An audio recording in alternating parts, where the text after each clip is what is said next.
This is something that I'm doing the last 20 years. I read a lot. I listen a lot of music. I think a lot. I try to find new things in my life so I can write something interesting. For me, if something does not progress, it just dies.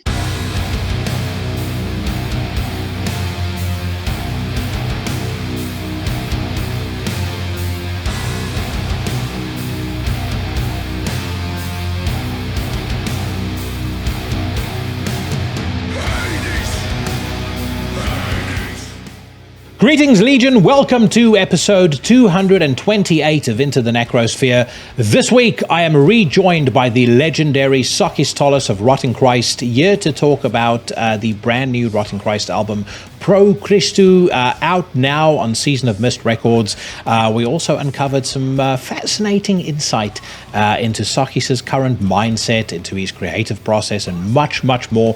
That's going to be coming your way in just a few short minutes, but first, another independent band stalks into the spotlight. This time we travel to Turkey to listen to a band called Episode 13. They have just put out a new album called Life Terror. I love it. I believe that you will love it, and you're about to find out why right now as I unleash upon your unsuspecting ears a track called Sicker Than Life.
Hailing from Eskişehir, Turkey, that was episode 13 of their brand new album, Life Terror. The song is called Sicker Than Life. It is up unto this point only available on Spotify, but I'll post a link to their Instagram in the description to the podcast. Head over there and follow them. They're only got 1,000 followers. I'm sure the Legion can punch up those numbers right quick. And go check out the album on Spotify, because I personally think that it is absolutely fucking fantastic.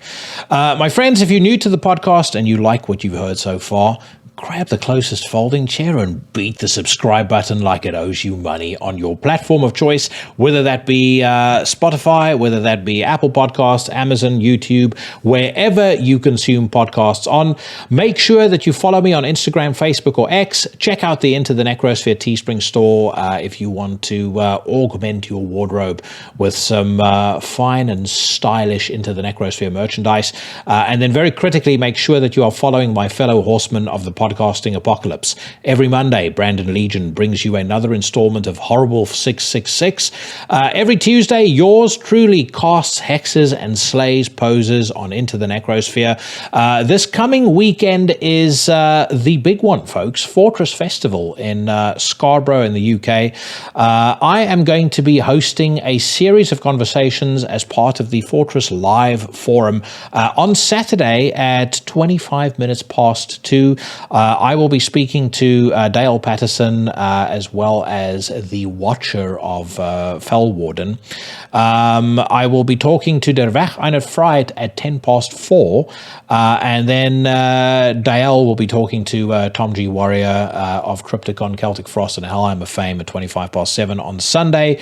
At 25 past 2, I will be speaking to my good friend and fellow horseman, Ralph Schmidt of Ultha.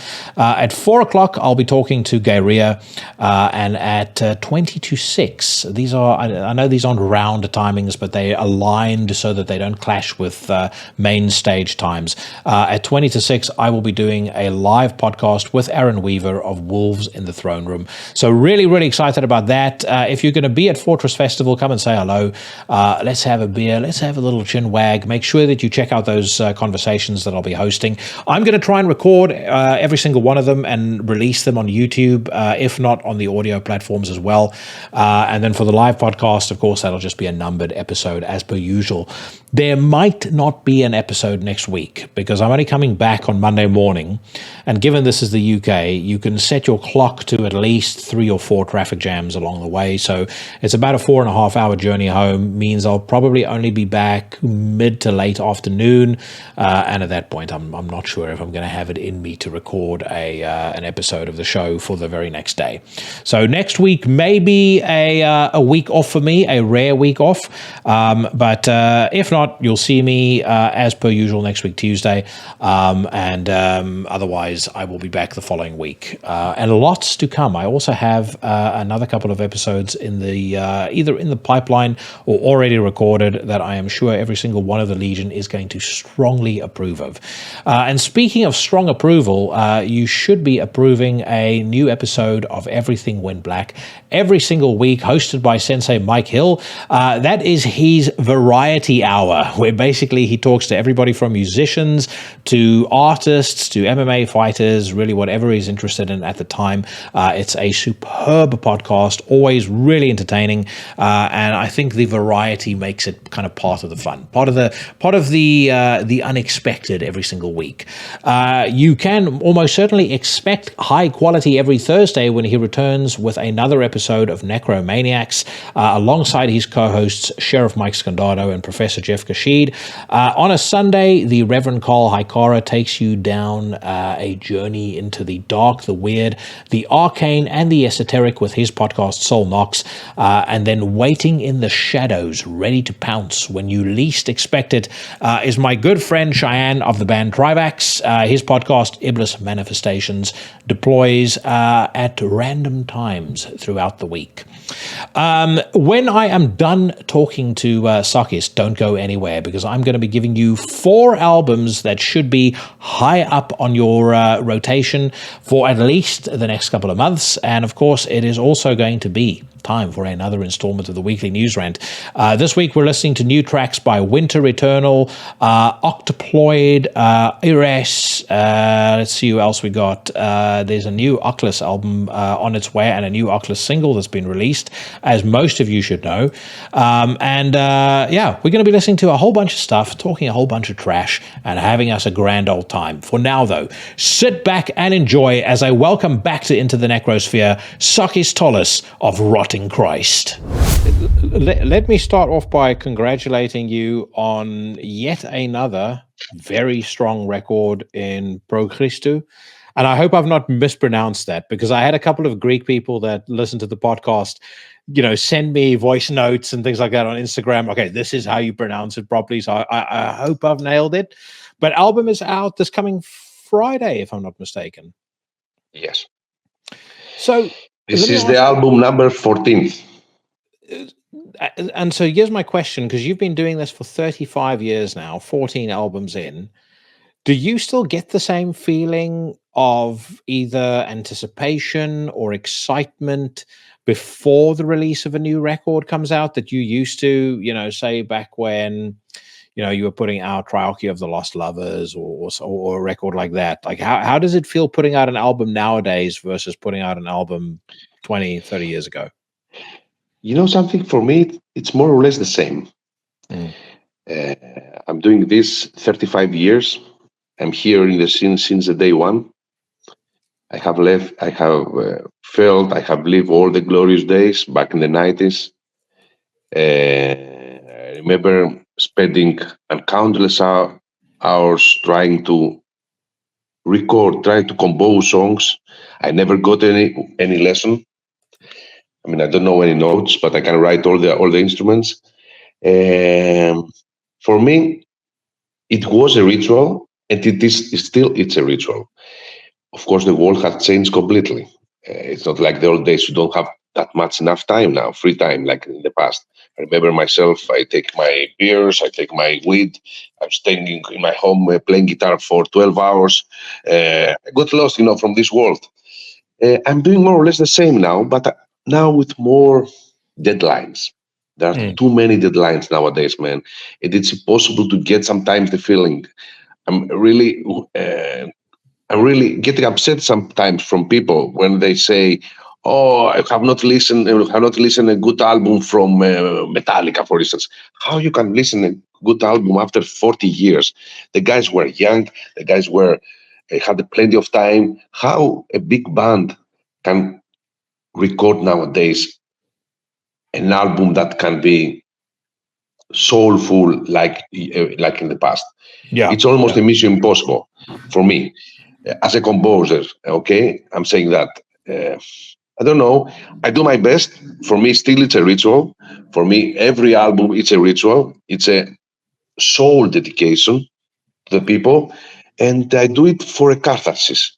For me, recording music, writing music, keep me alive, and I'm very lucky, maybe, that I have this.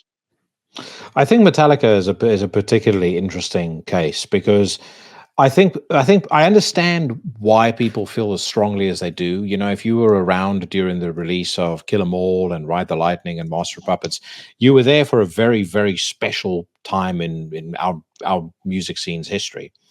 And then to see them change over the years into what they've become, I understand to a degree. Certain people feel somehow personally slighted, betrayed, or they just feel let down by the band. They feel like they've moved on.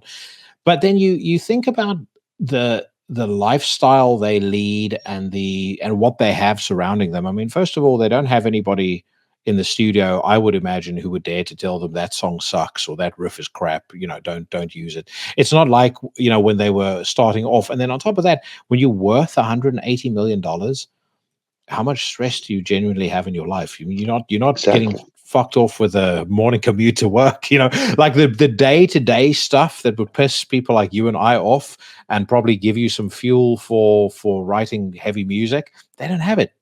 So how are they going to write music that is as pissed off and aggressive as Master of Puppets, or, you know, For Whom the Bell It can be Tolls? aggressive. Okay. Yeah. Anyway, for me, Metallica still write proper albums, in my opinion. But you know, sometimes people complain why you don't have another Ride the Lightning. Come on, how you can have a Ride the Lightning? You were 20 years back then. Now you are almost 60. You have too many responsibilities. Your mind is full of responsibilities, full of stress.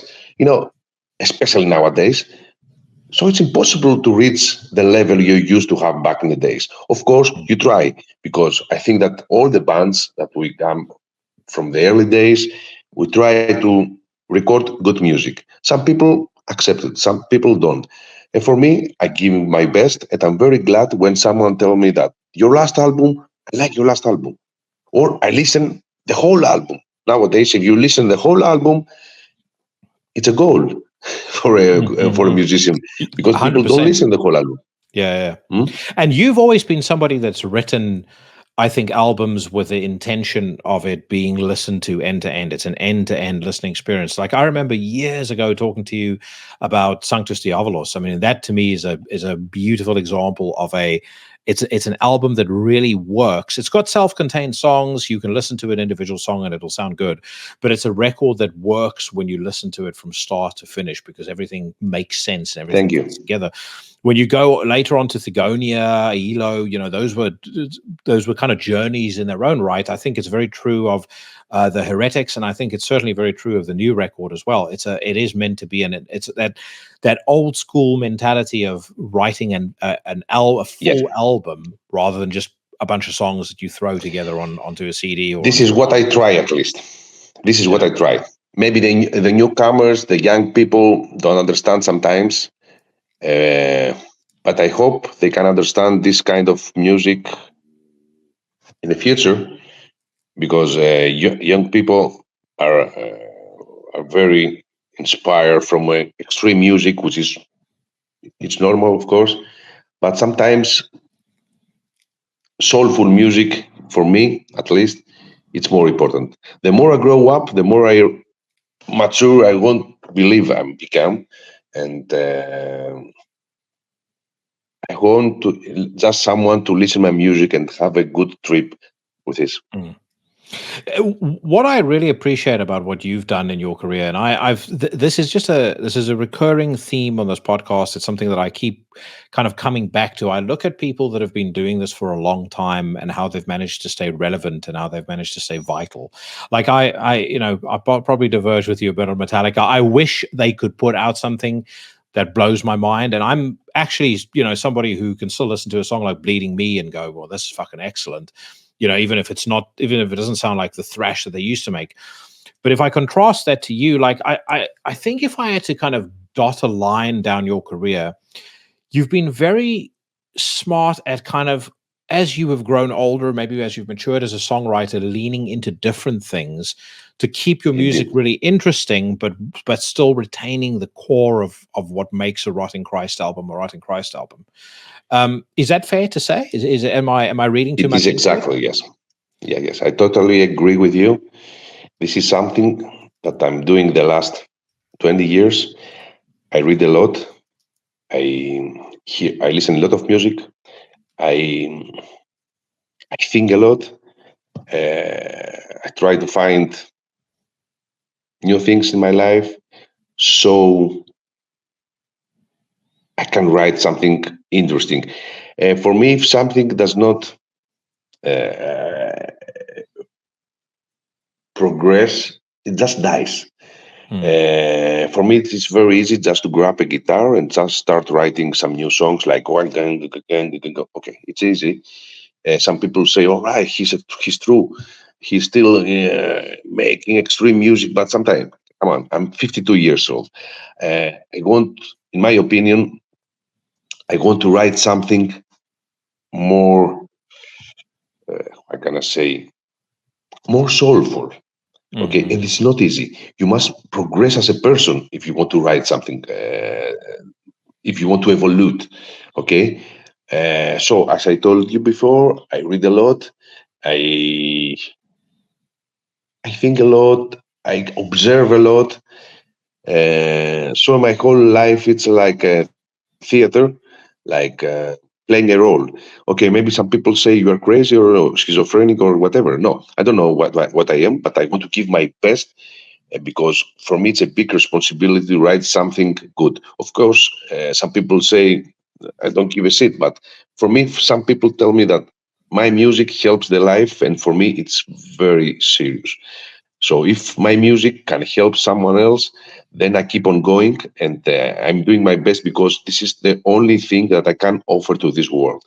Unfortunately, I never become a good mechanic. I never become a good, I don't know, uh, whatever. Uh, but I want to believe that I can share with people some of my music, and if my music touches someone else soul, for me, my mission is accomplished. You mentioned that you find it harder to write records now or to write music now. Is that why over the years there's been a longer Yes. gap in albums being Can you hear me? released? Yeah, you're fine. You are you hearing me? Say again, please. No, I'm saying Yes. you mentioned it's harder for you to write music nowadays than it was, maybe a decade, 2 decades ago. Is that why there's been a longer gap in between Rotting Christ records? Because it's taking you longer to kind of find something that you're comfortable with, or find something that you think is a Yes. authentic Yes. expression of what you want to do as a musician? Yes, that's why I don't release that often albums nowadays. Of Mm. course, especially with the last album, it took me 5 years since the previous one. But this due to the pandemic era, so I said to Of myself, course, all yeah. right, write some music and not release anything for 2 years. So more or less, it takes me 3 years to write something new because I want to believe that I evolve as a person every 3 years. Mm. So that's all. That's all. 3 years for me, it's enough to evolve a little bit and to progress and to search for new things in my life. And of course, you had the Sakis solo material that you put out as well Yeah. last year, which I guess is another nice way for you to sort of exercise some of that catharsis you were mentioning earlier. The music that you put out there reminded me an awful lot of a Dead Poem, Sleep of the Angels, and I kind of feel like some similar themes on this record. But then this record also has ties back to Ailo and Thegonia, that really kind of epic, cinematic sort of feel. When you're writing music, is it a very solitary experience for you? Have you got anybody around you that you at least bouncing ideas off of, or that you're playing stuff to and going, what do you think of this? What is the process for you as a writer? The process is, first of all, I think, as I told you before, I also read.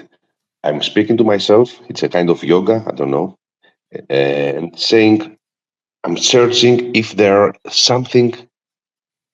are new things for Mm. myself. Still, I believe that I can write music. If I realize that I don't have something new, or I don't have something new to say to the people, then I quit with releasing albums. Still, I believe that I can write music. I can say some things to the people through my music.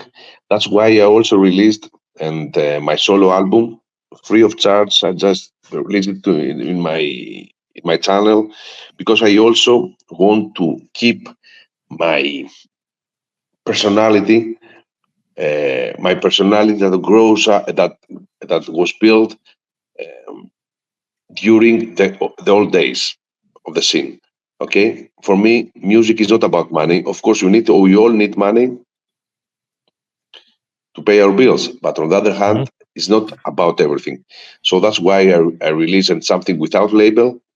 I release it by myself. You can download, you can steal it, you can share it for free. I don't care. I want to talk to your soul, and that's why I still write music, and that's a solo musician because I'm not involved with labels, not with deadlines, with anything. I feel free. Mhm. Sometimes bands, when they're getting bigger, they're full of stress. This is not good. We don't have good times. Okay, it's not like the old days. In the old days, we didn't give a shit about anything. We just sign anywhere. Who cares? Nowadays, world has changed completely. Everything is digital. Everything is under law.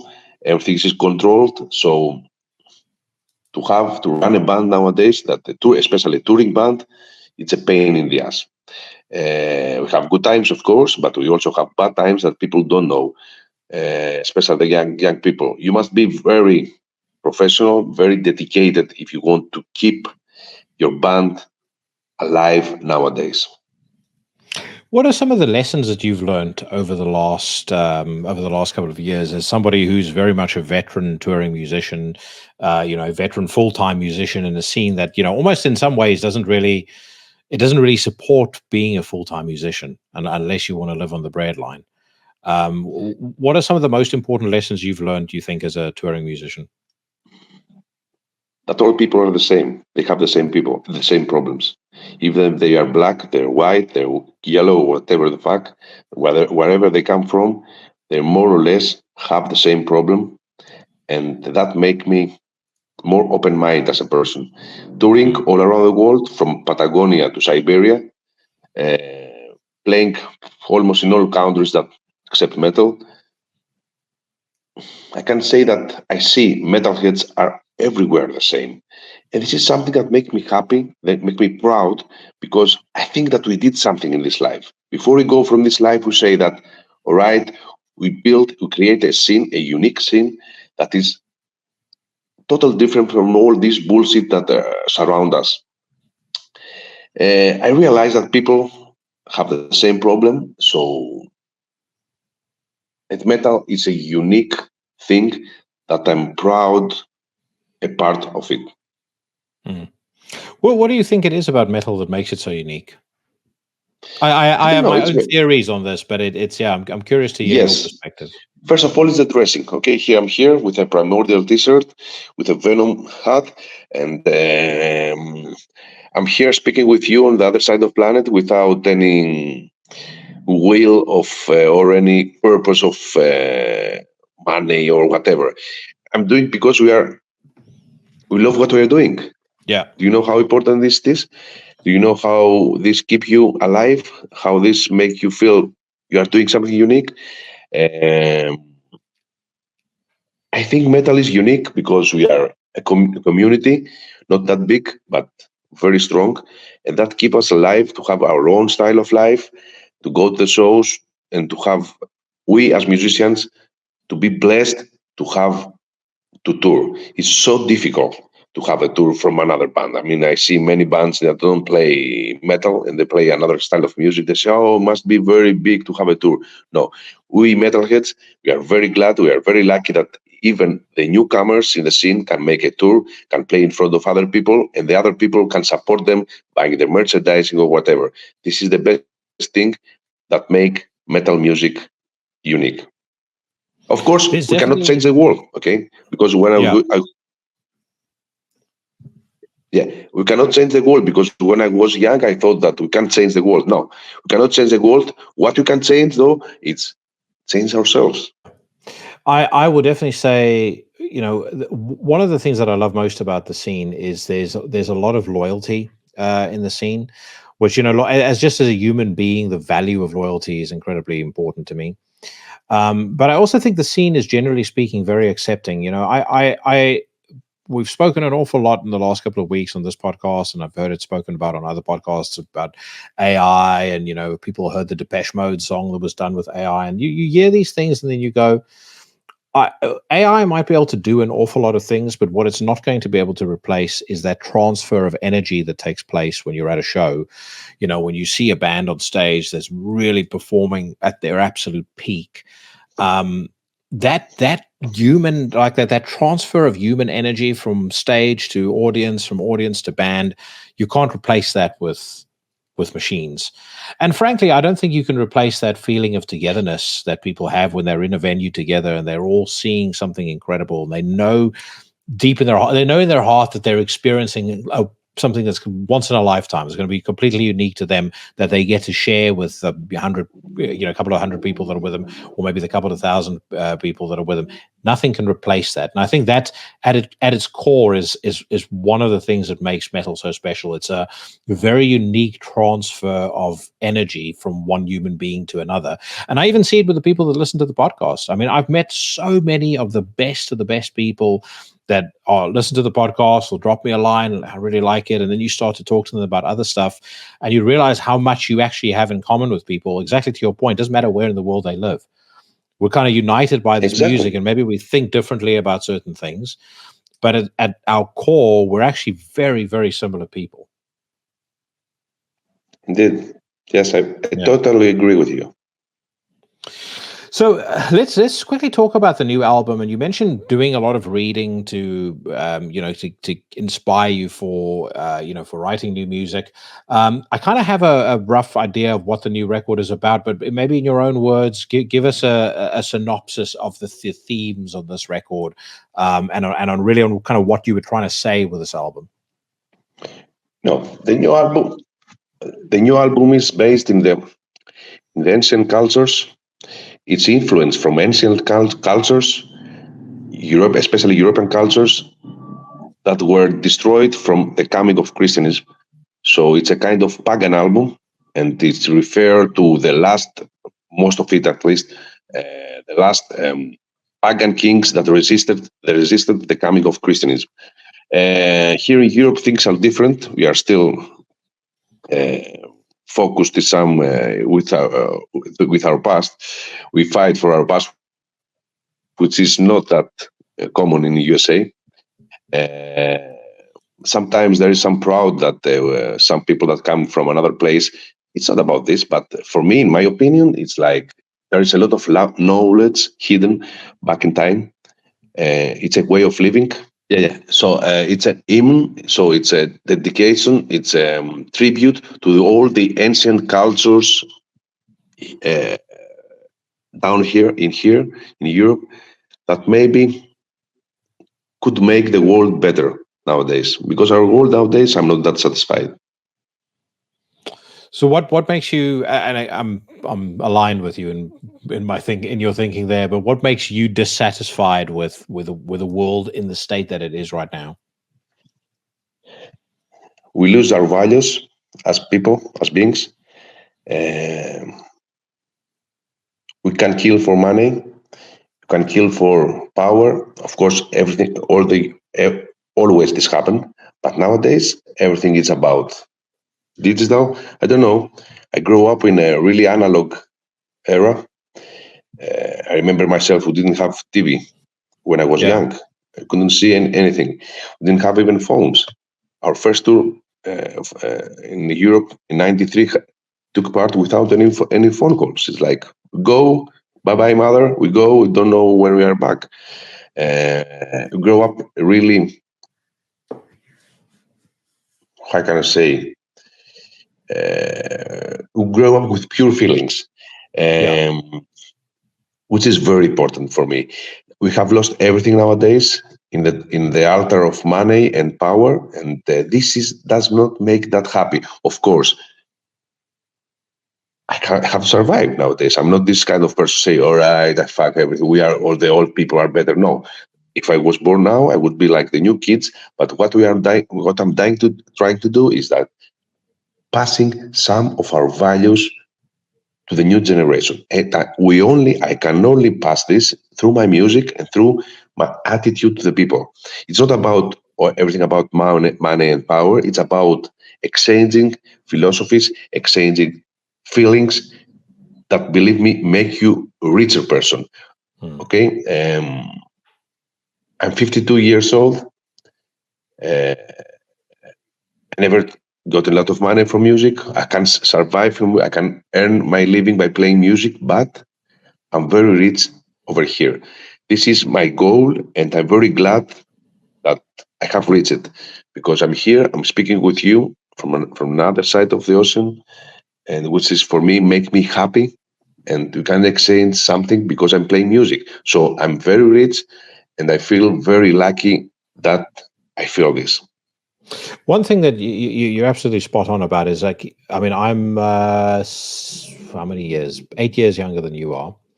But I mean, even when I was growing up, we grew up in a very, in some ways, you look at it and you go, like, parents nowadays wouldn't allow you to do the things that I'm no doubt you got to do, or certainly I got to do. I mean, you know, when I was 13, 14 years old, you're out with your friends on your skateboards until 11, 12 at night in summer holidays. And you're outside and being active and doing things and kind of participating in the world to a far greater degree than you are now. I mean, even my daughter is 10 years old and I constantly have to keep a phone away from her. And I'm like, you know, I know. if you want to use the phone, use it for an hour at night, but don't waste it. You know, if it's a beautiful day outside and the sun is shining, fuck being on the phone. You know, be outside and enjoy what's outside, because you know that shit's always going to be there. What's outside? You know, as things go right now, who knows how long it's going to be there for? But yeah, I think what it's brought about is something that's a lot more vapid and a lot more plastic, and there's a lot less meaning attached to things. Like I see.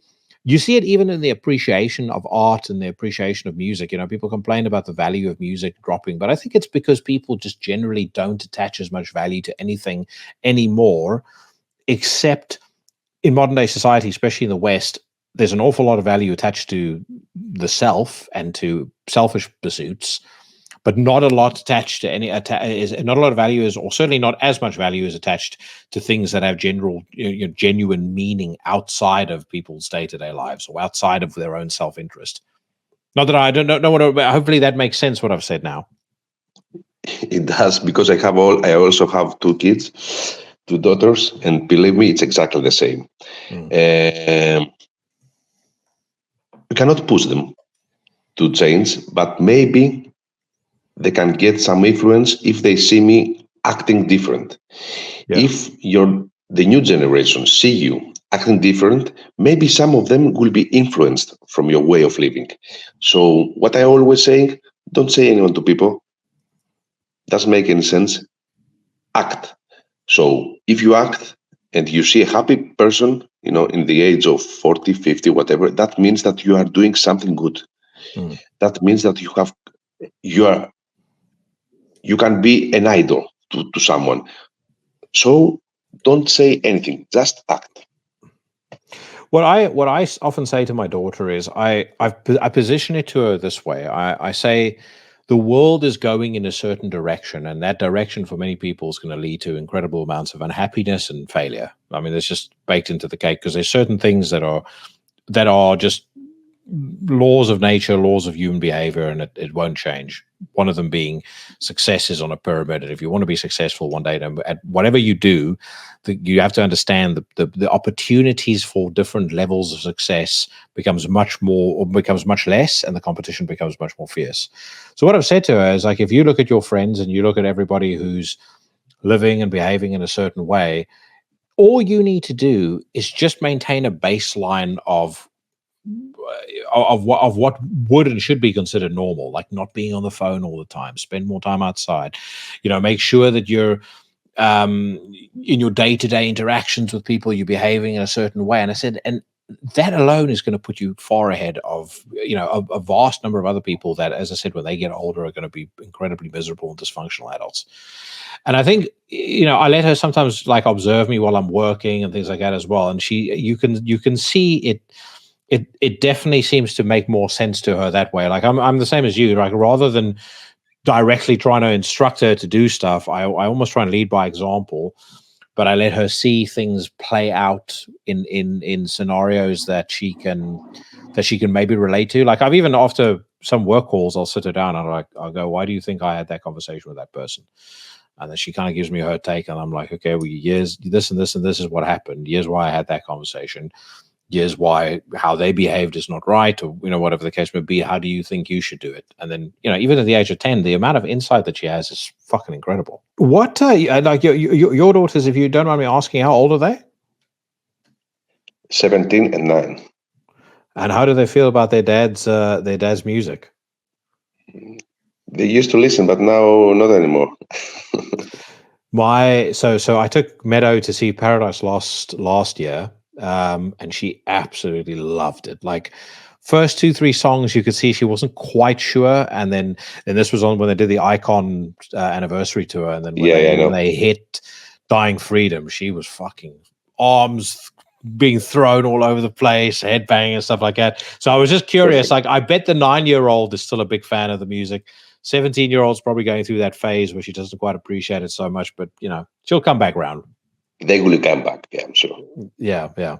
So tell me a bit about, and I've always been curious to know this because we've spoken a couple of different times now, and I'm, you're often you're such a warm, open person, but you're also quite sort of business focused. But Sakis, the man, like, what do you like outside of the music? What do you like outside? Like your day to day. What would people be surprised to learn about you?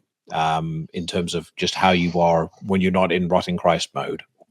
Spending all my free time with my daughters. That's all. You can see Sakis go to the school every morning with his little daughter. They can see Sakis everywhere. You are in the public transportation, everything. I don't know if you can surprise, but I'm doing everything, but probably doing too. Because as I told you, I don't play music to be different from people.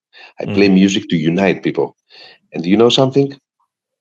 This is the best motto I can say. I'm here to offer something. I'm here to offer my music. If some people appreciate this, give me power to go on. So I'm a normal person like everyone. Even if you give me $1 million tomorrow, I will be exactly the same. I won't change. I will do exactly the same, and I will share the money with my friends or with people that have when they have need. So for me, this way of I'm just an ordinary people like everyone. What you mentioned earlier, you're entirely self-taught as a musician, but I mean, musically, I would say progressively over almost every single album, and it's definitely true of Pro Xristou, the level of musicality, and I mean, I'd say musicianship, but just your insight into different styles of music, whether it's folk music, classical music, and how you bring that into your sound has deepened and matured, very, very significantly. Firstly, what inspired you to pick up a guitar? Like, or what was the first instrument that you picked up? Guitar. I stole money from my mother. I remember, just to when I was 14, just to buy one guitar. Of course, I returned money later. I stole some money to buy a classic guitar because I wanted to sound like my idols, and I was really obsessed with this. I found my own way to escape from this vanity world, from this sometimes scary world. I found myself creating music and make myself happy. And so it was my first guitar. So I realized when I listened later Venom or Celtic Frost or this Bathory, say, all right, I want to create a band that sounds exactly like my idols. I messed up, of course, but I never quit, because for me, my goal was not, as I told you before, to be something different. I just want to be someone that plays his favorite music. And I'm still here playing my favorite music, and I'm very blessed about this. Where did all of those other, I mentioned the classical folk and it's sort of those influences. Where did all of those start to come in? And I guess what made you brave enough to start using that? Because you also come from a school of very, like musically, I think younger people especially don't realize how conservative the scene was in the early days. Like, if you colored outside the lines, you were seen as a I'm brave enough. That was the end of you.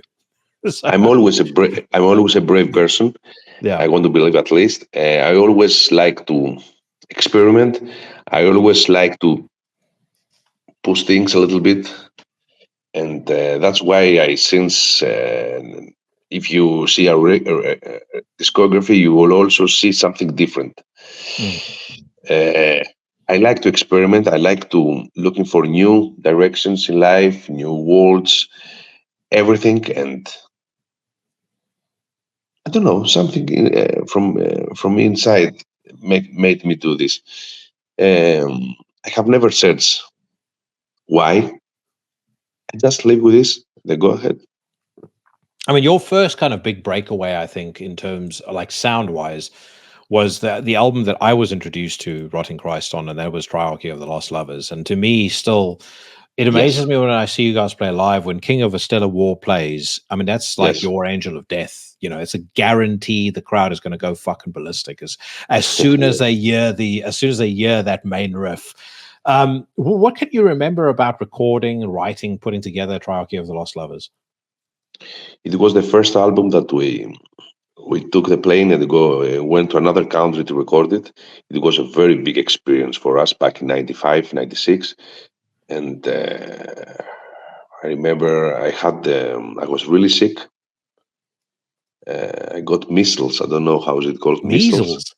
Yeah, measles. Jesus. In the age of 26 years. I'm about to say, I almost died. Adult measles. I'm about to say, it's no joke. You would have. It's not joke. No. I remember, I still have nightmares from this week. I had this anyway. But they told me you have to quit. I say no. I keep on recording. So this album was recording under. Fuck me. So you had measles while you were recording Triarchy of the Lost Lovers. Yes. Holy shit. So I recorded everything. I never quit. I said no.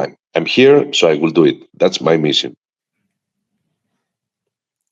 That my mind's blown, by the way, because like I said, I know adult measles can be very rough, and your performance, I mean, on that album is just fantastic. Yes. Well, what did you do to keep you going? Because you must have had vitamin B shots or something like to keep the energy up to at least just do the vocals properly. My will. I have a strong will. When I'm saying something, I'm ready to sacrifice myself. When I have a mission, I'm ready to sacrifice myself. That's all. Mm. So let me ask you this question then. If we're kind of touching on the Rotting Christ discography, what is the one or two albums in your history, in your background that you still feel, or that you feel closest to, that you have the best memories over, or just you kind of feel like that was the album where we absolutely nailed it? Of course, it was the first album, The Mighty Contract. Mm-hmm. And in my opinion, Κατά το δαίμονα αυτού, where we changed completely, and it's one of their most successful albums. And I would, just a song that I would highlight, because again, I've heard you guys play it, and when you play it, it sounds so incredible. But Quintessence off of Genesis.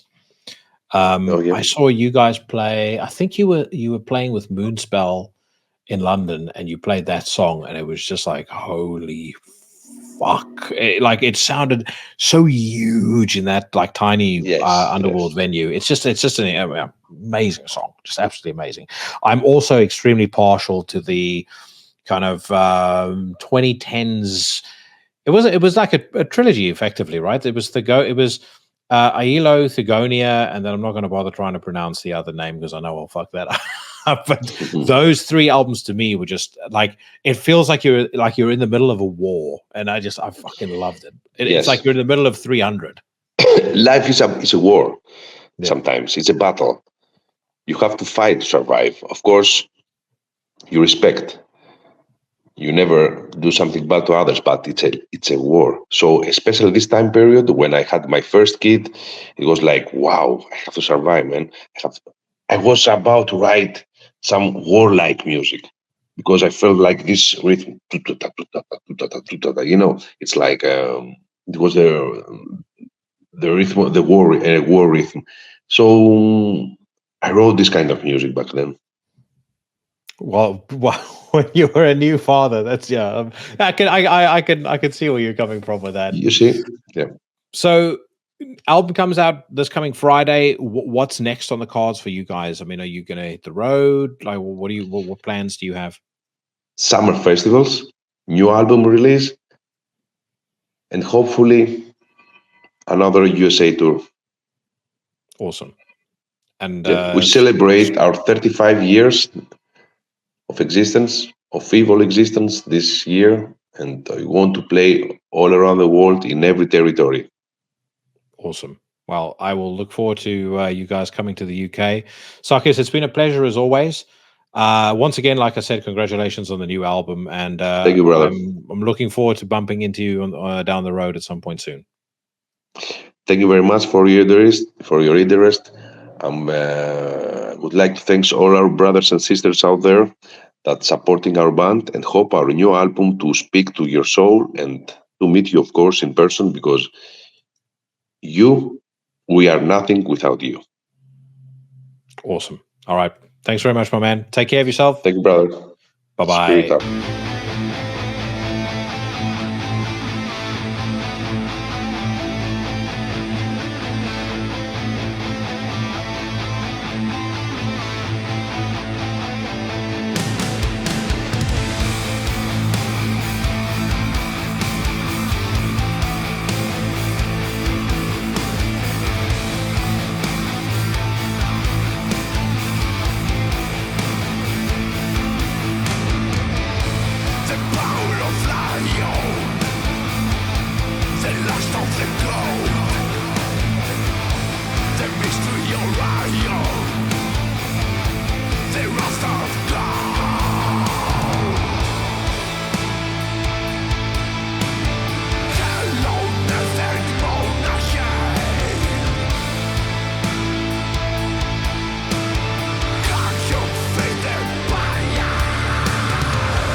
You just listened to the 6th Day, taken from the brand new Rotting Christ album, Pro Xristou. It's available right now on Season of Mist Records. Massive thank you to Sakis for his time. That was a slightly shorter conversation than we had originally anticipated. There were a few misalignments with scheduling, but glad that I got to talk to him. Thank you very much to Will at Season of Mist for getting that set up. And he will almost undoubtedly be back on the podcast again. Some interesting revelations over the course of that conversation. I thought it was particularly telling when he said that he finds it harder to write records nowadays than he did in the early days. But I like and I respect the fact that he puts so much work and so much effort and so much heart into what he does, and it really shines on this new record. I mean, I've spoken about the album quite a bit on the podcast already. It certainly comes with my recommendation. It is end to end another classic Rotting Christ record, and it's a Rotting Christ record that builds on its predecessor, has hints all the way back to Triarchy of the Lost Lovers, but I would say it probably has the most in common with A Dead Poem, Sleep of the Angels, and The Heretics, the previous Rotting Christ record.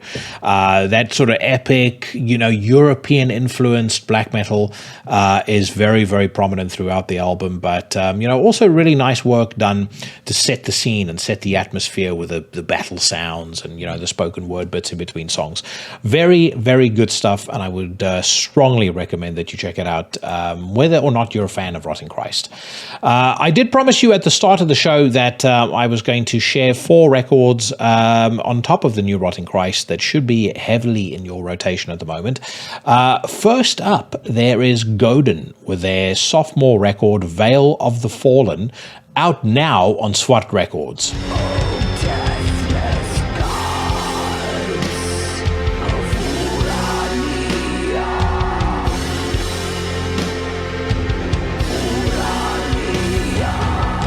Godin are billed as a spiritual successor to the legendary death doom band Winter. Winter, of course, best known for their seminal work Into Darkness that was released back in 1990. Veil of the Fallen, this new Godin record, I think has certainly a resemblance to that album, but whatever elements that it uses from that record, it really drags kicking and screaming into the 2020s, and it augments it substantially with the deployment of vocalist Vaz Kallas of the industrial band Hansel und Gretel.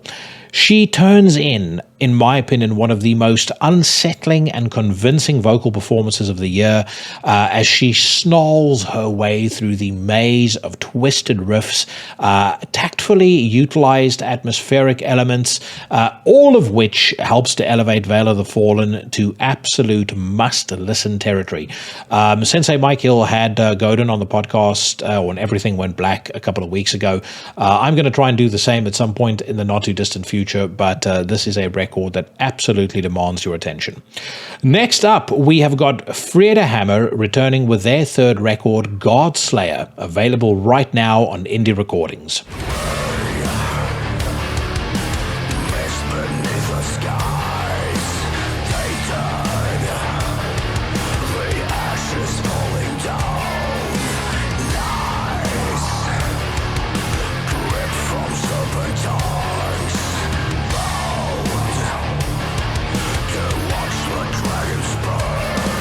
This is an album that I have been anticipating for a while. I was a big fan of Freda Hammer's 2020 record, Viperous.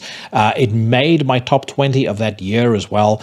Godslayer finds the project reduced back to effectively being a solo operation, which is what it was conceived as being way back in the day. Main man Per Volla handles all the instruments beside the drums. That role is more than amply covered here by the legendary Nils Dominator Fellstrom. And of course, anybody listening to this should be no stranger to the Dominator. He boasts easily one of the most impressive resumes in black metal, and on this record, he proves why. Musically, I would say the personnel reduction overall appears to have had very little impact on Freda Hammer. In fact, I would argue that Godslayer routinely outshines its impressive predecessor, with even more imposing riffs, very meaty hooks, and all-round evolved songwriting. And to top that, Godslayer also boasts one of the better album covers that I've seen all year. For our next record, we travel from Norway to Tucson, Arizona, and Gatekeeper's latest effort, Dark Superstition, which is out right now on Nuclear Blast.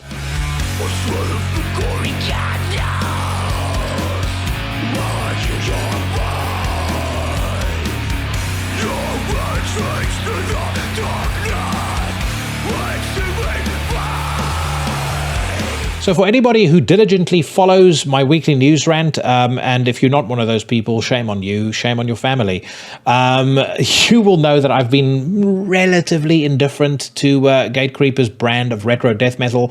That passivity was interrupted a couple of weeks ago when I listened to one of this new album's pre-release singles on my news rant.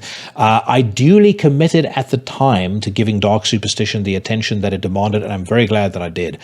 While they definitely don't present you with anything that you wouldn't have heard on albums like Dismember's massive killing capacity, Gatecreeper do have a knack for writing brilliantly, or for crafting a brilliant homage to Sunlight Studio classics of yesteryear. And they add in just enough of a modern twist to make it their own. In fact, I would suggest that with the songs being as tightly written and as well put together as they are, what they have done with this album reminds me in many ways of what Power Trip did for Thrash with their previous record. Really, really enjoy it. I find it massively entertaining. As I said, not massively original, but who gives a fuck? The magic here is in the execution, and Gatecreeper do that to an absolute turn. Finally, we move on to one of my favorite releases of the past few weeks, Atrae Billis out of Vancouver, Canada, with their sophomore album, Orbicide. It's available on $20 spin. It offers 10 tracks that clock in at just over 40 minutes total, and it is an absolute beast. For the uninitiated, Atrae Billis performed technical death metal, though not of the brand of fretboard wanking, where the band members continue to remind you how much time they spend practicing their instruments. Rather, Orbicide incorporates dark and dissonant riffing with righteous chugging aggression. It reminds me at times of the Erosion of Sanity by Gorguts and Nihility by Decapitated. But even those comparisons don't quite do this band justice. They do show a real knack for adding atmosphere to the maelstrom. They have ways of augmenting the brutality that are sometimes quite original, but almost always very compelling, and further aiding Orbicide in its mission to stand out from what is a very, very crowded field in 2024 is a sensational production job, which, you know, the audiophile in me was immediately attracted to. I think the sound on this record presents the band in a hugely expansive soundstage where really every element that makes up those tracks really gets the opportunity to shine from start to finish. You are about to find out exactly what I mean as I unleash one of my favorite tracks from this record. This is Salted in Stygia.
You just listened to Salted in Stygia by Atrae Billis out of Canada. The album is called Homicide. It's available right now on 20 bucks spin. It is absolutely crushing and receives my uninhibited endorsement. Make sure you check it out. Make sure you check out all of the bands that I spoke about. I'll post their links in the description to the podcast. And when you head over there and you buy yourself some music, you know what to do. Right now, my friends, if you believe that drinking milk is the pathway to right-wing radicalization, it's time to hit the bricks, because this is my weekly news rant. Round them up for judgment and hang them where the world can see. Before we kick off, friends, just a quick thank you. I really appreciated the overwhelmingly positive response that I received for last week's hi-fi themed episode. Not something that I'm going to do every single week, but given how much so many of you enjoyed it, it's almost certainly something that I will repeat again at some point in the future. Lots of you asking me questions about everything from speaker cable to amplification, and of course I am more than happy to field any of those questions. So if you are about to upgrade your existing system, or you want to buy your first hi-fi, I've been into this hobby for a fair few years now, and always happy to share from my own experience and my own knowledge gained and my own mistakes made over the course of those years. And of course, for me, it was just really fun catching up with Runa. I enjoy speaking to people, and I have respect and admiration for people that achieved success on their own terms. And he certainly is one of those people. If you ever visit Exponent in Chicago, or you visit the Munich High-End Hi-Fi Show, you visit Ascot here in the UK, when they do the Hi-Fi Show there in September, you'll see what I mean. I don't want to put anybody off attending a hi-fi show, because it's a lot of fun and it's well worth doing, but it's also an industry that has a legacy of some pretty stuffy shirt folk, and Runa is not like that whatsoever. And the way that he carries himself, the way that he presents himself, and the way that he represents the Griffin brand is very different too, as I said last week. So great having him on, and really, really pleased that, the Legion afforded me the leeway to branch out and do something adjacent to what we normally cover, but slightly different. I, of course, will be making up for that with extraordinary, excruciating amounts of metal over the course of the next couple of weeks and months. So trust me, there's going to be no wimping out on Into the Necrosphere at any point. And speaking of not wimping out, let's head over to metalstorm.net, the greatest metal news website in all the land. And we kick off with Winter Eternal announcing that they have new tunes streaming online. In the wake of their upcoming new album release, the article reads, Echoes of Primordial Gnosis, due out on June the 28th through the legendary Hell's Headbangers record label. Melodic black metalers Winter Eternal premiere several tunes in preview via the Bandcamp widget below. They say melodic black metalers, but to my knowledge, Winter Eternal is one man. Either way, I'm going to shut up and let's hear what this sounds like.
Okay, we're just a hair over 90 seconds in, and there's already a lot that I like about the song. First of all, I love the way that they use bass, particularly at the beginning of the track, where it's brought in as an additional means to augment the riff. Like it's more of a forward instrument than it is something in the background, maintaining the pulse, if you guys know what I mean. And I'm racking my brain trying to think of who else has used bass in that way in recent memory. I would say Funeral Mist and Marduk, maybe. And then going all the way back to Metallica, it almost has a slightly Cliff Burton kind of vibe to it. Especially if you go back and you listen to some of the old Metallica live shows where Cliff was still playing. He had this way of playing bass in such a manner where he was almost treating it like a lead guitar. When that second guitar comes in, that really sort of beefs up the sound. The sound I really like too. I don't know whether I would describe the production as dry, but it certainly has there's a very analog feel to it, but it's still quite raw and it's quite primitive, but in a good way. You can still hear every single thing that's going on. It doesn't sound fuzzy, it sounds quite clear. And then the other thing that I'm really liking the sound of is the way that they're using the melodic vocals and the screams at the same time. So far, this is an absolute winner as far as I'm concerned.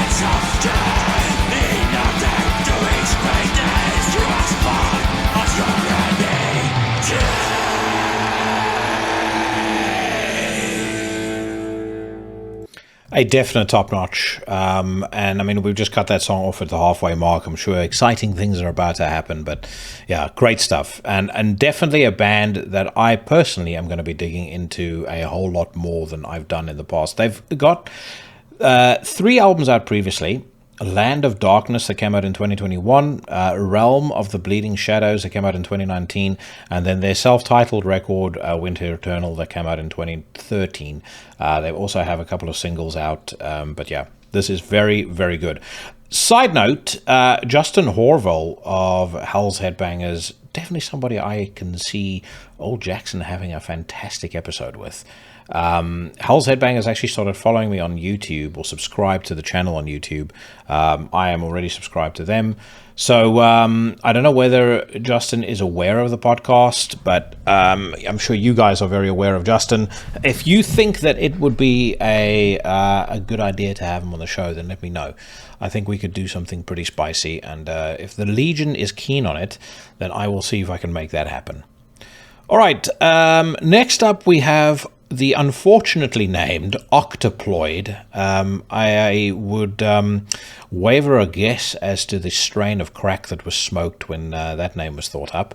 Either way, I know that Octoploid is the solo project by Ollie-Pekka Lane of Amorphous. Not heard it yet, but unsurprisingly, it's signed to Reigning Phoenix Music. Of course, Reigning Phoenix rose from the ashes of Atomic Fire, which rose from the ashes of Nuclear Blast after they were sold. And Amorphous go way, way back with Nuclear Blast. So, not surprised that Octoploid have found a home on Reigning Phoenix. Either way, it says here, The Dawns in Nothingness is the second single and opening track of the Octoploid's forthcoming debut album, Beyond the Eons. It's premiered online in the form of an official music video. Blah, blah, blah. Let's hear what it sounds like.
tell you, when that folksy bit started at the beginning, I feared the worst, and I certainly didn't expect the song to take the turn that it did. But when it actually gets into its stride and they focus on the metal rather than, jumping around like a bunch of sprites around a fire, around a campfire, it's pretty good. I'm not sure whether that's Ollie actually doing vocals, and I also have a question about whether or not there's effects being added to those vocals, because it's a pretty formidable growl, but it almost has kind of like a ministry sort of effect on the vocals from what I can tell. And I may be completely wrong, maybe that's just the way that he sounds, demon possession causes an awful lot of weird shit to happen. But, I'm not bowled over, but I definitely don't hate it. You can certainly hear that early Amorphous influence there, especially from Tales from the Thousand Lakes. And if, that's your sort of thing, then you are absolutely going to be in your element with Octoploid.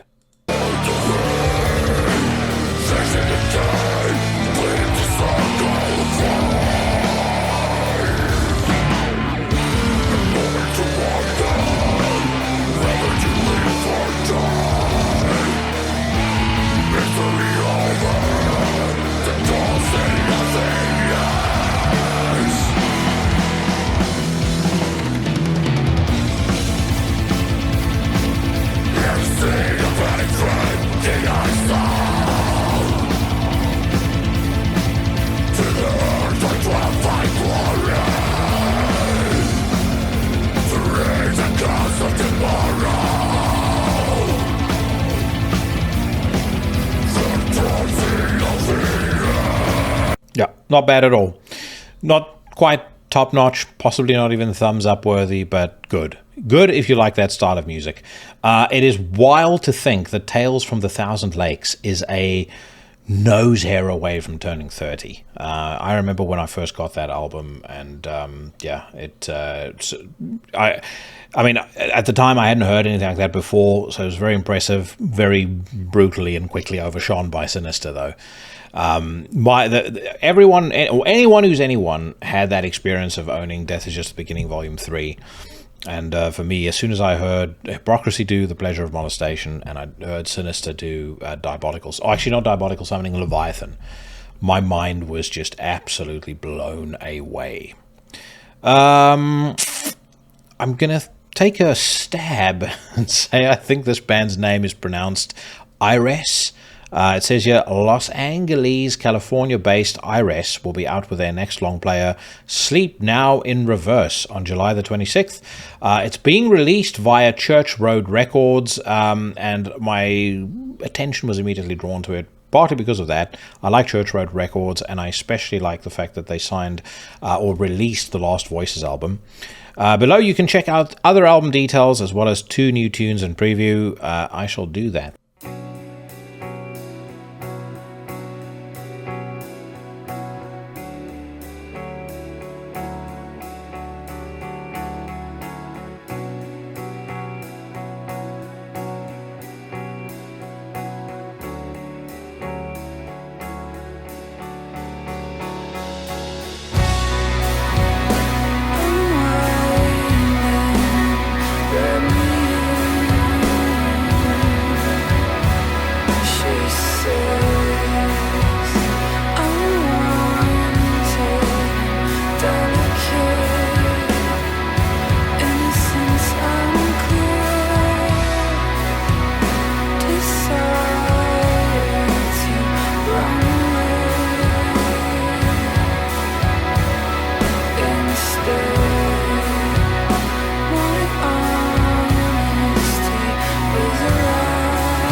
Whilst the song is playing, I was racking my brain trying to figure out what Arius means. Looking it up on Google, There are a couple of options: integrated real-time equity system, and there was one other one here as well: identification of requirements for enterprise social software. So maybe they're a bunch of office-based nerds attempting to make something heavy. It's not bad. I think the vocals are great. The beginning of the song is pretty cool. Gets a little too cheerful during that chorus.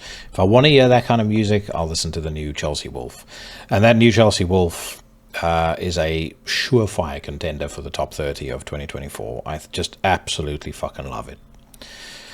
All right. As I lay crying, we'll be touring Europe imminently.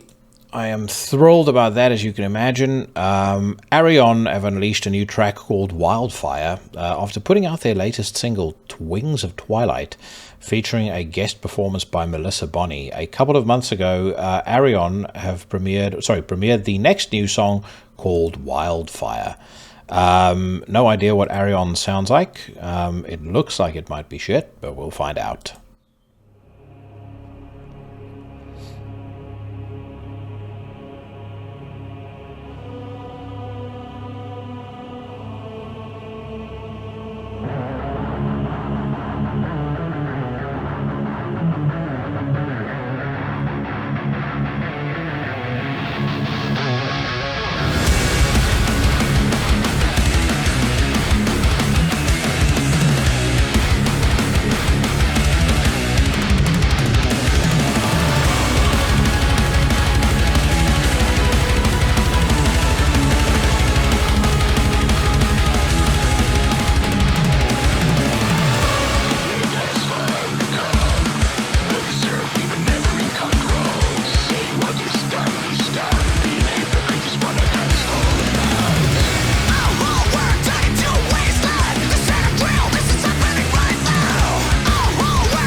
That is not my tempo. I'll tell you what else isn't my tempo. It looks like they've got the Olympic torch as part of their logo. I can't fucking stand the Olympics. The Olympics to me is a celebration of basically school sports that are hosted for athletic meets for kids. It's just not. I can't see the point to it. There's nothing about it that excites me. And I would assume that a great many people feel that way about MMA and rugby. Fair enough. It's just not for me. Anyway, let's not dwell on that nonsense. Not when Oranzi Pazuzu have got a new single out. Oh my god. Just when I thought this year couldn't get any more fucking rammed for fantastic music. Oranzi Pazuzu, a band that I absolutely adore. I have been waiting for this record for a very, very long time. It says here, 4 years after their critically acclaimed latest album, Mestari Kinsey, Finnish psychedelic metal superconductors, Oranzi Pazuzu have unveiled a music video for their brand new single, Muntotuja. I'm pretty sure I've butchered the pronunciation of that, but who gives a shit? Let's hear what the song sounds like.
I'm completely lost in this music video. If you've not seen this yet and you're listening to this on Spotify, jump on YouTube immediately and watch this. It is just the trippiest fucking thing. And I can imagine if they have this music video on as a backdrop when they play live, just the fucking atmosphere that it will create. The song itself is magnificent. I mean, it's everything that I loved about Mistar and Kinsey just continued.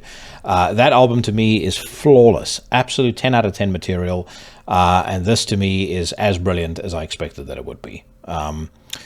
They are also on Nuclear Blast, which is good news for us because it means I'm going to see if I can get somebody from the band onto the podcast.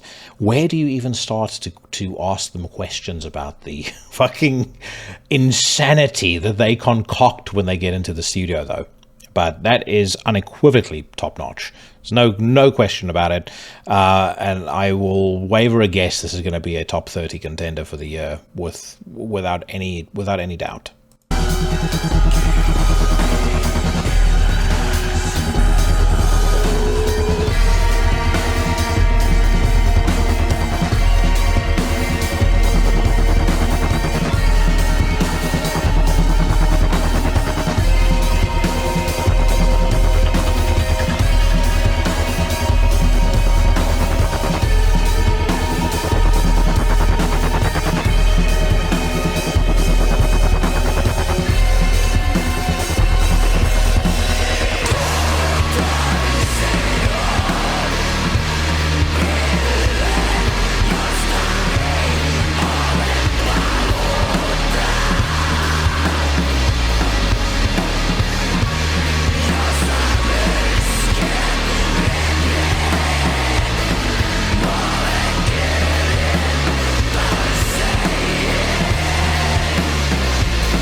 I love how bass heavy it is when that guitar kicks in. I like the vocals, you know, when they become more severe, sounds fucking great. Just everything about this is just working on every level imaginable. These guys are so unique, and they're so impactful with what they do. I'm going to give you guys just a taste of a song off of Mistar and Kinsey. Just in case you haven't listened to the album for a while or you're an Oranssi Pazuzu detractor, let me just make a case as to why you need to check these guys out. Now, they are very much an album band. Like, I would say if you're going to go listen to Mistar and Kinsey, turn the lights down, get some headphones on, or get the hi-fi going, really take the 50 minutes that this album runs for, and soak in everything that you hear in the sequence the band intended. But let me just give you a taste of one of my absolute high points of the record. It kind of combines this really wacky Radiohead off-the-wallness with black metal, with Neurosis, with fucking God knows what else. And it is just complete and utter genius.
It's cinematic. It is a dual exercise in excess and subtlety. Like, they're just a band that, if you listen to their songs, a lot of them are basically, it starts with one simple idea, and then what they do is they'll kind of loop that idea, and then they'll add another loop on top of it, and another loop, and another loop, and another loop, until it's this fucking morass of sound that just punches you in the face.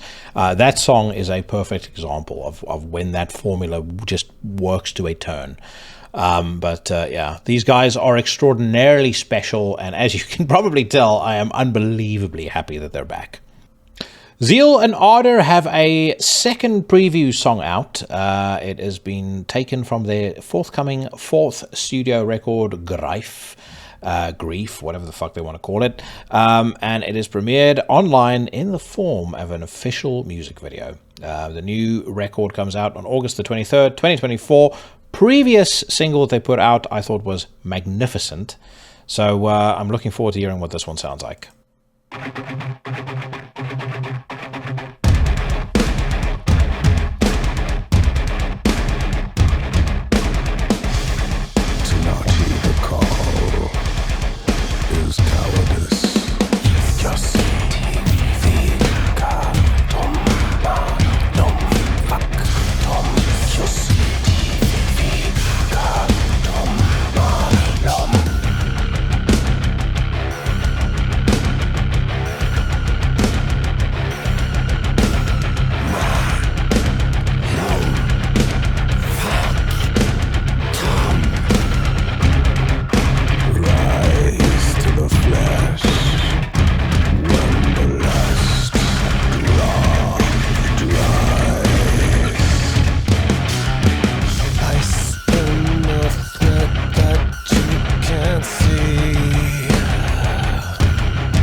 The reason I've let that run for as long as I have is because I can't wrap my head around what I'm hearing entirely. It's immediate impression is it sounds like Nine Inch Nails and Meshuggah making sweet stanky love.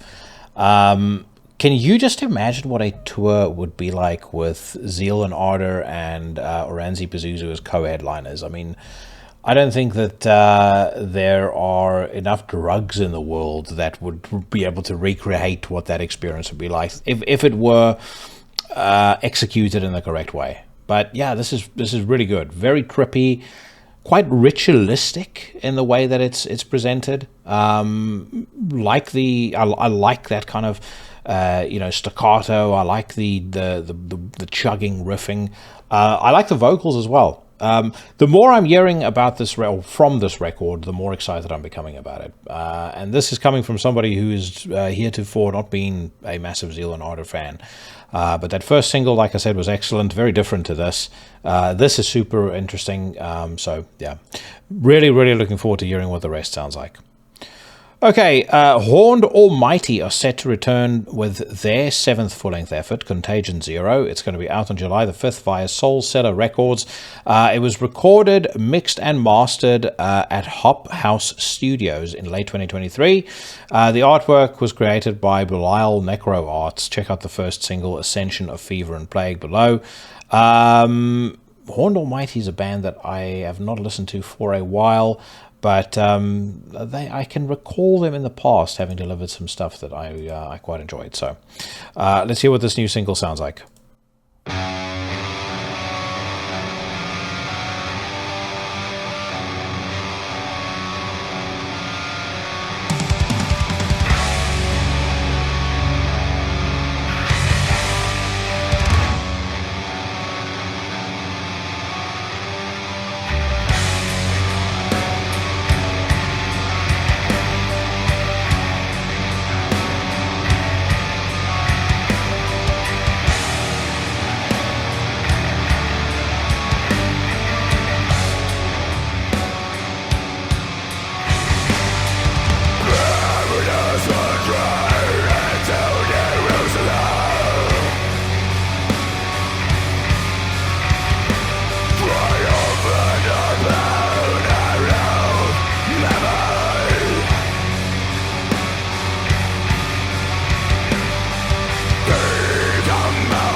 you can definitely count me in for looking forward to hearing this record. That is top notch.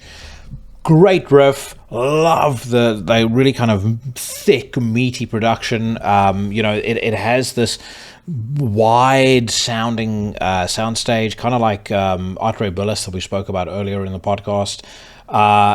Love it. Absolutely fucking love it. Those vocals sound great. Every single thing, every element utilized over the 1 minute 29 seconds we've listened to so far just absolutely ticks all the boxes in my view. I am going to have to go back into the Horned Almighty back catalogue as well and check out some of those earlier records, but this is fucking superb.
Fucking fantastic. There are some exciting things going on in Denmark this year, no doubt about it. I obviously had Petitions Meyer on the independent band Spotlight not long ago. The great result, great response for that. Great response to that from the Legion, and I know that they're going to be putting out something new pretty soon, so that will be featured on the podcast when it gets released. But this is seriously impressive. Ulcerate are announcing an extensive European tour. It says here, Ulcerate are ecstatic to announce a 5-week-long set of European headline dates in support of the forthcoming Cutting the Throat of God record, which left me speechless on last week's episode. Joining them on select dates are special guests Fange from France, and then Selpst from Chile. Selpst, of course, a band that has received a lot of love here. I see that there's a show on the 21st of October. I think I'm going to have to make a special dispensation and head out to the Big Smoke to go and see that. So Akhlys have got a new single out. It's called Maze of Phobator. Unsurprisingly, I have heard it many times. I actually got sent the full album by Deborah Morty a couple of days ago. It is... I'm not going to give away any spoilers. We'll talk about it more nearer the release of the record, but it's fucking magnificent. I stand by what I intimated last week, is that the battle for the best album of 2024 is going to come down to a small number of bands, of which Ulcerate and Akhlys are two of the front runners, two of the leading contenders. If you loved Melano, you are going to fucking lose your shit about House of the Black Geminis. I'm going to wrap up today's episode with this song, so I'll give you guys 60 seconds just as a little preview, but fear not if you haven't heard it yet, because I'm playing it later on. It says here, Akhlys have launched a David Tomanek directed music video for Maze of Phobator, the second single from their upcoming fourth long player, House of the Black Geminis. No other details provided, but none need to be provided, because you can take my word for it. This is fucking stunning.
Relentless, punishing, dark, just every single thing that I want from a black metal song in 2024. Love it. I absolutely fucking love it. All right, next up we've got Orbit Culture, who present While We Serve music video. The Swedes Orbit Culture are premiering a brand new official video for While We Serve, a song taken from their latest EP, The Forgotten. The clip was filmed during their recent show at the Varna, blah, blah, blah. I'm not going to bother trying to pronounce the location's name, in Helsinki, Finland. I said this after Inferno, and I stand by it. I really do think in a year or two, Orbit Culture are going to be one of the biggest bands in metal. No doubt about it. They're just one of those bands that when you see them live, you can tell there's something special about them. And even though they might not be 100% my taste in music, I do respect and I actually do dig what they do. It's not a band I'm going to come back to and listen to all the time, but they just have they've got a certain energy on stage. They've got a way in which they carry themselves that is a cut above many. So let's give this a quick listen. I haven't heard the single.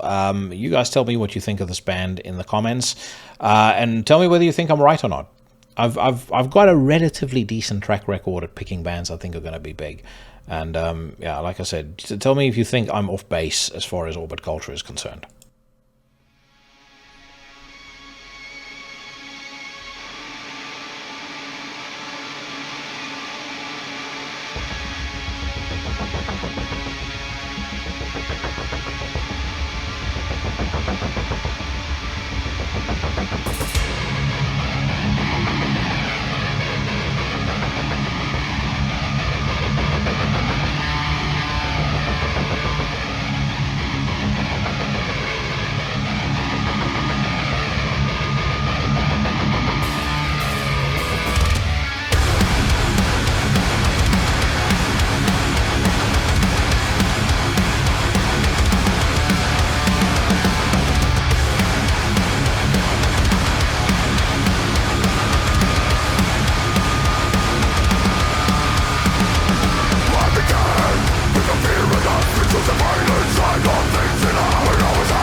It kind of has a hint of Lamb of God in there. There's a bit of, like a very, very faint bit of Swedish melodic death metal, maybe even slightly blackened death metal touch to it. Yeah, I mean, you know, this is also a band that if they were to become bigger than they are right now, I wouldn't hate it. I'd far rather be listening to this band than fucking Bring Me the Horizon or other such shite. So, anyway, like I said, like it, thought I would just play it so that I can get everybody's opinion on it. My good friend Lawrence, who's in a band called The Illuminated, he's a massive fan as well.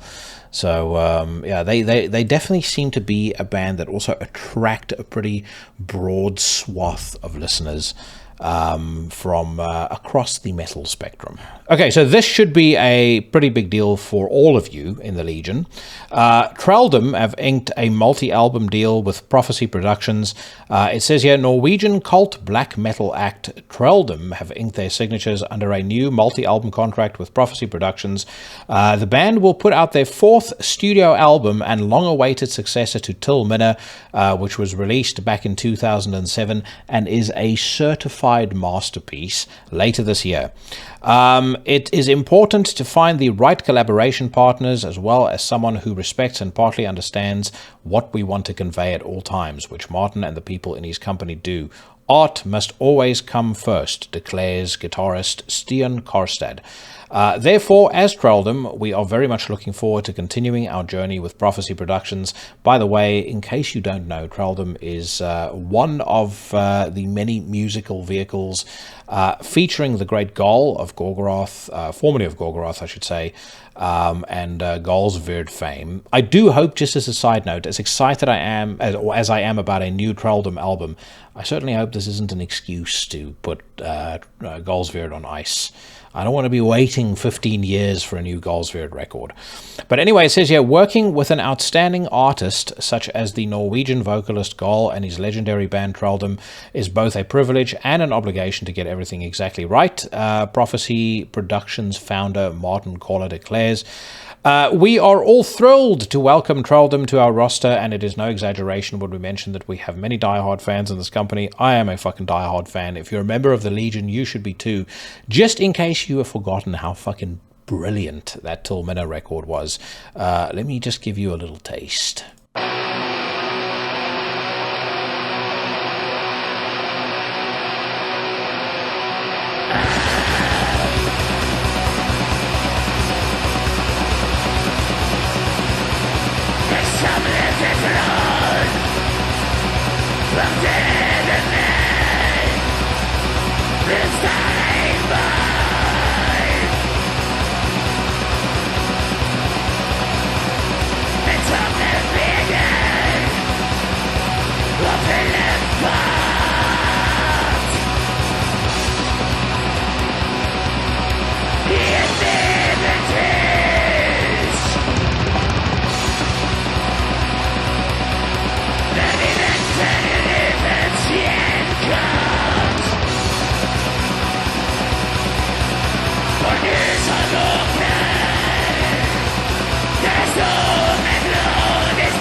True Norwegian black metal. That is, I cannot think of something that's more textbook true Norwegian black metal than that, with the exception of the great masters, Mayhem, Burzum, maybe a couple of others. That to me is just quintessentially how music from that great country sounds. I cannot fucking wait for this new album.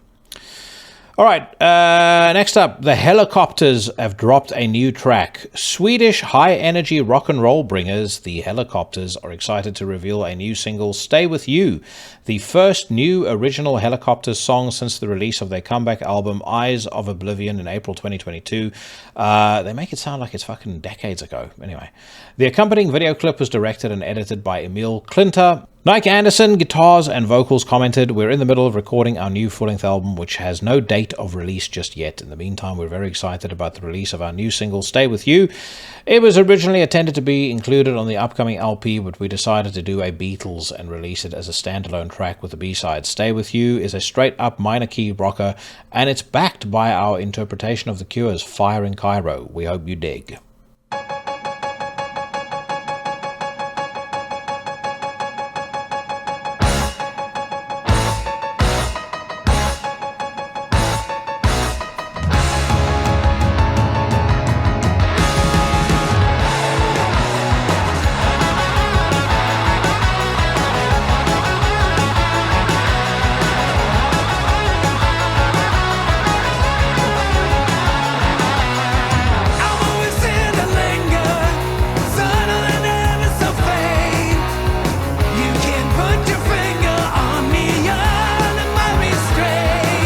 Starting to have dry heaves here. That is just fucking total shit.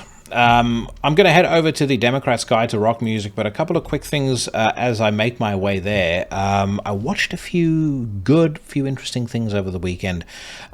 First of all, I checked out Baby Reindeer, the new hit show on Netflix, which otherwise should be known as the biggest fucking idiot on the face of the earth and his Hindenburg-sized stalker.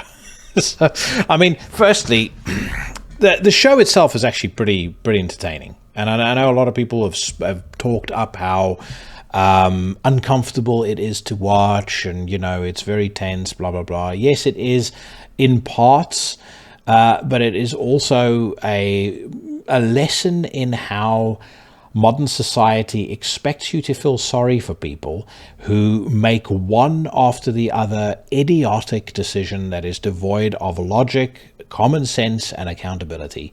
And I believe that Richard Gadd, the protagonist in the show, is certainly of that ilk. It's one thing to make one or two errors in judgment. He clearly makes an error in judgment by befriending this weirdo or I would say initially befriending this weirdo who comes to the pub that he works at, and then not drawing a firm line when things start to seem creepy. He kind of lets it in more and more. And, he tries his best to explain why, but he's also sobbing on the other hand about, how much he's ruining his life.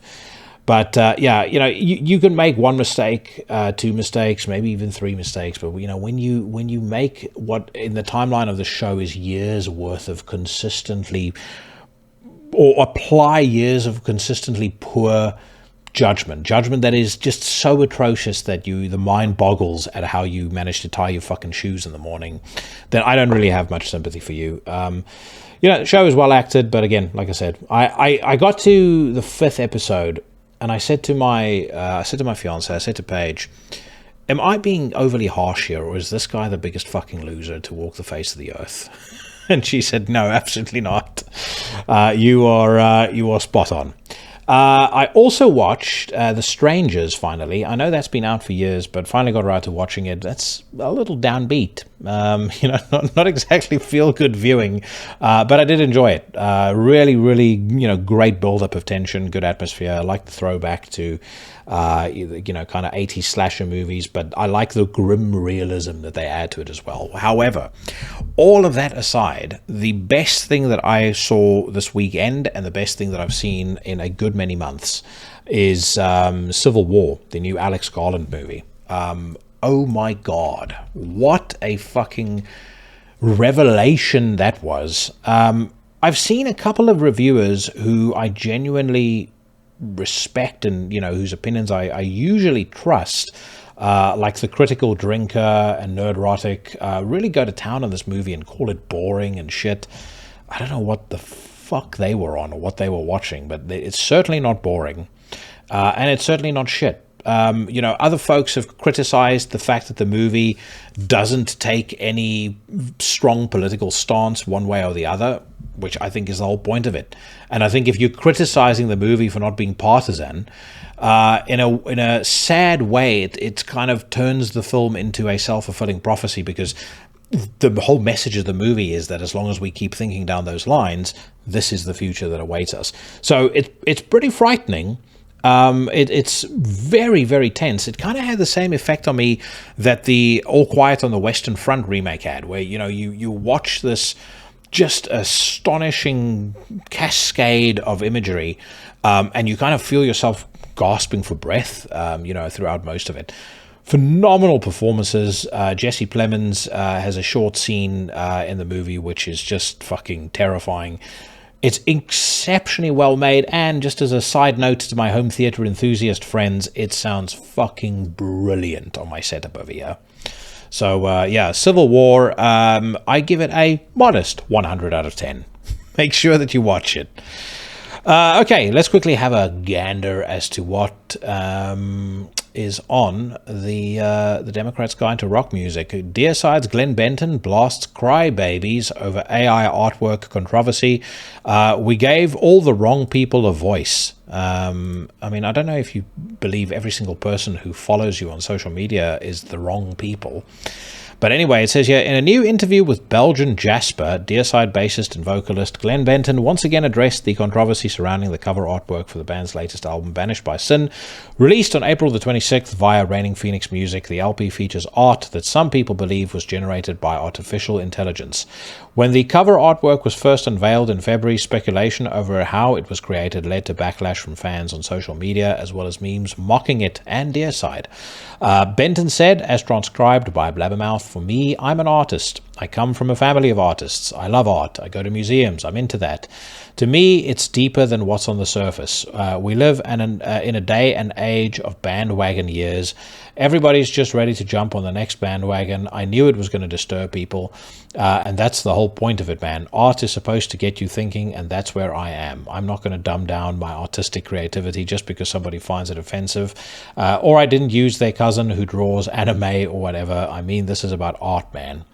If you ask an artist to draw a picture of something for you and they do it in a way where it really creates controversy, you've done your job. And the fact that I got all these crybabies constantly trying to...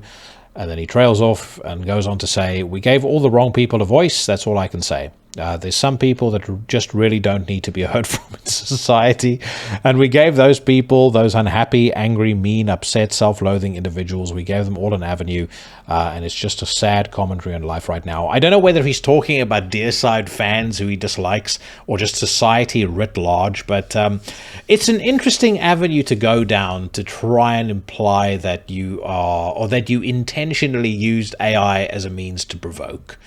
I guess on balance, if you compare it to the way that Mameli and Co. in Pestilence handled their own personal AI controversy, it's better than posting a bunch of defensive, childish drivel on social media. But yeah, I'm not buying that they did this because they wanted to provoke people and because they thought that you know, doing AI or having an AI cover would somehow be confrontational, provocative, you know, what have you. I personally don't think the cover is too dreadful, but it comes back to what I said before. If you're in a band of Deicide stature and you reach out, you put a post out on your social saying, hey guys, album art costs us too much. We don't want to pay for the art on our new album.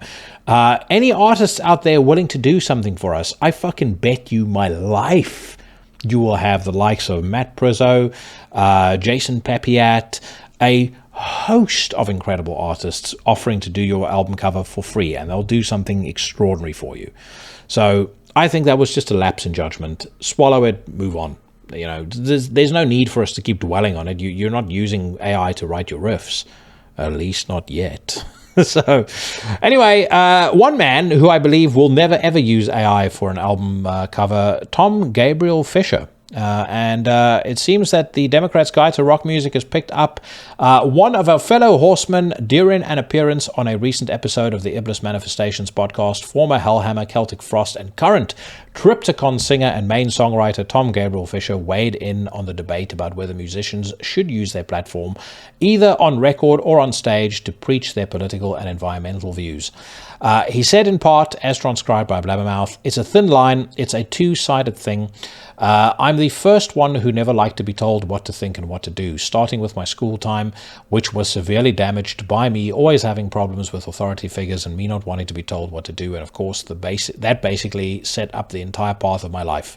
At the same time, I've been given a platform, a huge gift by the audience. And in my opinion, even though I honestly don't take myself that seriously, and I really mean that, I have in the past leveled some accusations at him that he may well do that, but you know, I'm happy to be proven wrong. I will say, just before I carry on, it is a fucking superb episode. If you've not checked that out yet, go head over to the Iblis Manifestations YouTube channel or check them out on Spotify or Apple. Make sure you check out that episode. My man Cheyenne knocked that right out of the park.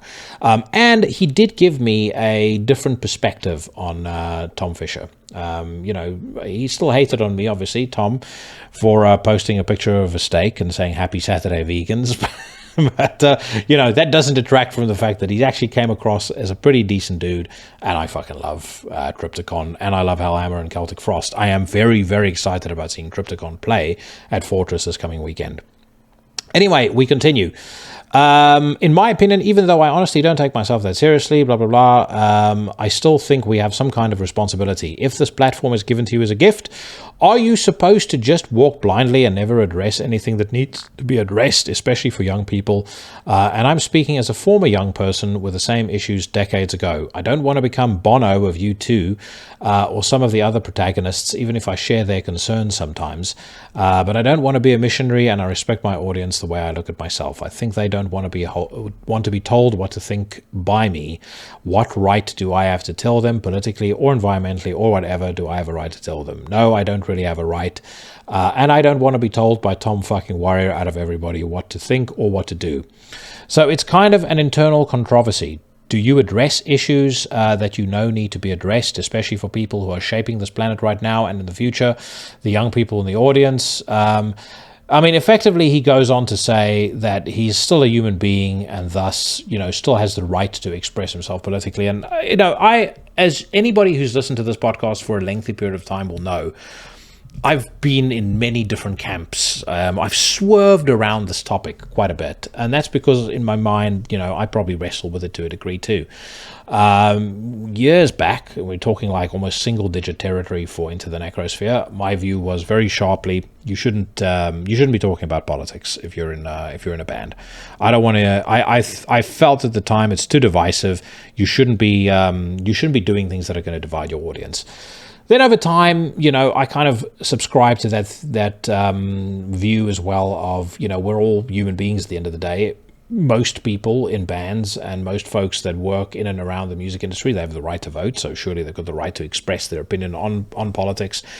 Nowadays, I still hold to that view, but increasingly I believe that we could all benefit greatly. I think it behooves us all to start listening to and maybe paying attention to what people on the so-called other side of the aisle are saying.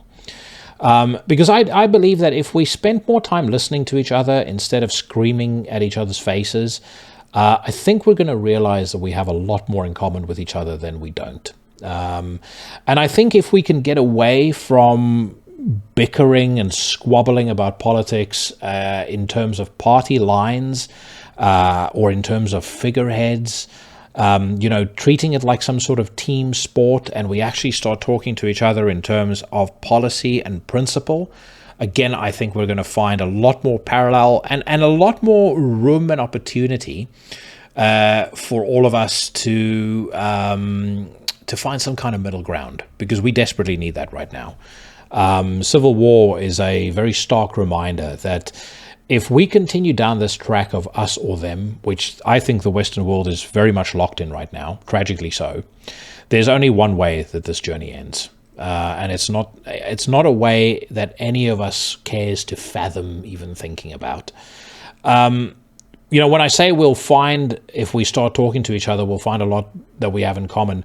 I know a couple of fucking dyed-in-the-wool Republicans who are absolutely all in favor of women's rights, support abortion, support women, women's right to choose. But otherwise, all of their politics are conservative. Likewise, I also know Democrats who don't believe in high tax, aren't woke, aren't all about that gender ideology, and think that a lot of what the Democrats are doing right now are ridiculous. And this is what I'm saying. If we just sat down and we went line by line, policy by policy, principle by principle, I suspect a lot of us are going to go, fuck, maybe I had you and your crowd all wrong. Whether or not that's going to happen, though, I sadly, I'm a skeptic. I think as we get closer to the November election, the temperature across the world is going to hot up, because as we know, when the US sneezes, the world catches a cold, especially the Western world. And I just suspect there's going to be so much insanity on both sides that the whole tribalist, partisan nonsense is just going to get worse. So I just hope for all of our sakes that somehow, somewhere, there is some air let out of the fucking... Some air let out of that balloon, because it's gonna pop, and when it does, it's gonna be fucking terrible for us all. So that's my 2 cents. So like I said, I guess in summary, my position right now is talk less, listen more. you all know what I think in any case, but talk less, listen more, and see if I can learn something. See if I can understand why people think a certain way, or, why they differ from me on certain things. There's some stuff that I'm honestly, I can't see myself ever being convinced otherwise, because logic just dictates to me that things are a certain way. The basic principle of what I believe politically, as I've said on the podcast before, is that there is no way that you can remedy the problems caused by government by handing over more control, more money to government.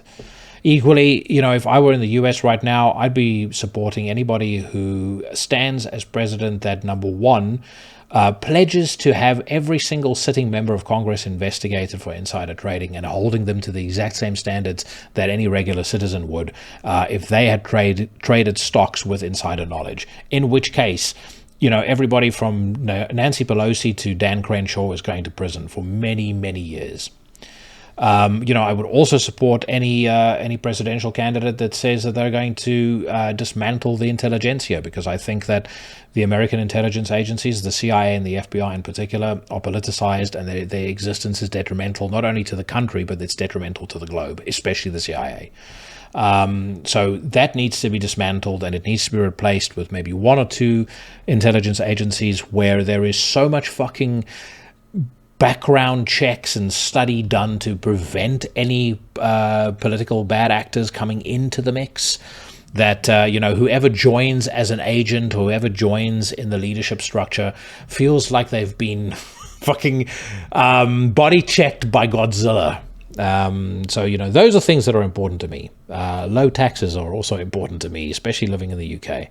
But again, I think if we all spoke to each other in a civil way, and we all spoke to each other genuinely wanting to listen rather than just yell and shout at each other's faces, I think the world would be a far, far better place. But sadly, I don't think either the media or social media or the politicians have any vested interest in that happening. And on that cheerful note, my friends, I am wrapping up the news rant for this week. That's another episode of Into the Necrosphere in the books, my friends. I will be back next week, or possibly the week after. My guest is going to be Aaron Weaver of Wolves in the Throne Room, my first ever live podcast, which I am very excited about and very excited to be sharing with you. For those missing the other conversations that I'm having, I'm going to record those two and release them in time, and I've got a bunch of other episodes coming. So what a year it has been for Into the Necrosphere so far, and I am so grateful to the Legion for the support that you've shown me, and for the fact that you have helped me grow this podcast the way that it has, especially over the last couple of months. So thank you very much. Whatever it is that you are doing, stay safe, stay healthy, and I'll see you bad motherfuckers again, possibly next week.